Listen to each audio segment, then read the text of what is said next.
J'ai monté une vidéo en 1 minute, en 10 minutes et en 1 heure pour voir à quel point le temps passé sur un montage peut faire la différence entre un montage débutant et professionnel. Et pour ça, j'ai une vidéo de 30 secondes à monter. Et là tu veux me dire, ouais mais 30 secondes, je te fais ça facile en 5 minutes. Ça c'est parce que tu crois que monter une vidéo c'est juste faire 2-3 cuts, mettre une musique et c'est bon. Mais laisse-moi te prouver que tu n'as rien compris.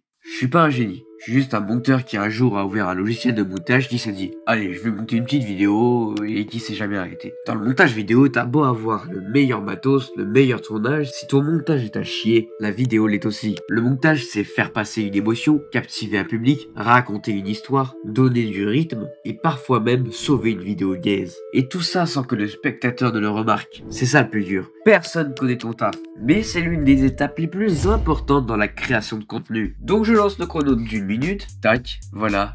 Et maintenant je peux... Quoi? J'ai eu le temps de mettre 2 illustrations. Mais quoi? Bon, j'ai même pas eu le temps de mettre les illustrations, mais c'était sûr, en même temps d'habitude pour monter 1 minute, je mets environ 2 heures, donc 30 secondes, il faudrait au moins 1 heure. Après, peut-être que le montage en 30 minutes suffira. Là, je prends un peu plus de temps, hein, parce que le dérush est déjà fait, donc ça va aller beaucoup plus vite. Wow, déjà, j'ai vraiment juste fait 20% du montage. Non, c'est aberrant. On peut rien faire avec 10 minutes. Bon, j'ai même pas fait la moitié, mais bon, c'est pareil, 10 minutes c'est beaucoup trop court pour un montage. Pour monter 30 secondes, il me faut au moins 1 heure. Et ça tombe bien, parce que le prochain montage sera en 1 heure, et là, c'est autre chose. Je prends le temps de mettre des illustrations réfléchies, mettre les SFX, musique, ajouter un storytelling visuel, et là, quand tu regardes la vidéo, tu ressens un truc. Tu captes qu'elle a été montée avec intention. Et ça, je l'ai fait en moins d'1 heure. Comme tu peux le voir, j'ai fini au bout de 40 minutes. Ce qui me semble plutôt correct, mais bon, je le rappelle, le dérush était déjà fait. Si j'avais le dérush à faire, c'est sûr que j'aurais mis 1 heure, voire plus. Après, c'est sûr que si j'avais pas divisé mon montage en étapes, j'y serais pas arrivé. Et si toi, tu veux savoir quelles sont mes étapes, je vais te les dire maintenant, gratuitement. Tu peux t'abonner quand même. Bah ouais, je le mérite. Bon, étant donné que sur Premiere Pro, on a l'extension Premiere Composer, j'ai pas besoin de trier mes fichiers dans le logiciel, parce que mon pack, déjà trié, est importé sur Premiere Composer. Donc j'ai juste à taper le nom de l'illustration que je veux et c'est bon. Après, voilà, il faut connaître son pack et nommer tous les fichiers. Et ça, c'est ce qu'on appelle l'organisation. Et si tu veux un vrai pack de montage professionnel, t'as celui d'Axuler dans la description. Donc la première étape, c'est le dérushage. Regardez tous tes rushs, oui tous. Notez les bons moments,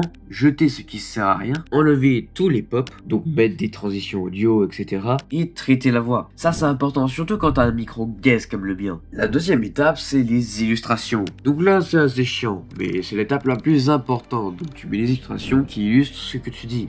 La troisième étape, c'est les VFX. Donc tu mets tous les effets, que ce soit les zooms, les slides, etc. Et la dernière étape, c'est les SFX. Donc là, c'est pas compliqué, tu mets les SFX pas trop fort, mais pas trop bas non plus. Une ou plusieurs musiques qui vont bien avec l'émotion que tu veux faire passer. Et évidemment, tu l'incrustes. Je te montre comment faire. Alors pour incruster une musique sur Premiere Pro, c'est très simple. Déjà, vous allez mettre votre musique sur votre timeline. Ensuite, vous allez dans Effets et vous tapez Égaliseur paramétrique. Vous le mettez sur votre musique. Ensuite, vous allez dans Modifier. Et ici, vous allez descendre de 3 tout en bas. Le 2 ici. Et le 4, pareil. Et normalement, on est bon. Vous aurez, suivant la musique, pas besoin de baisser le son. Si tu veux progresser, c'est pas en regardant des vidéos, en faisant rien, c'est en ouvrant le logiciel et en montant encore et encore. Sois curieux, regarde des montages pro et reproduis-les. Et surtout, prends ton temps. C'est pas une course. Je suis pas devenu un bon monteur du jour au lendemain. Et je suis encore très loin d'être le meilleur. Mais je sais une chose, si tu te contentes de faire le minimum, alors tu auras les résultats minimum. Et si t'as kiffé cette vidéo, tu likes, tu t'abonnes, tu rejoins mon serveur Discord. Et surtout, tu montes.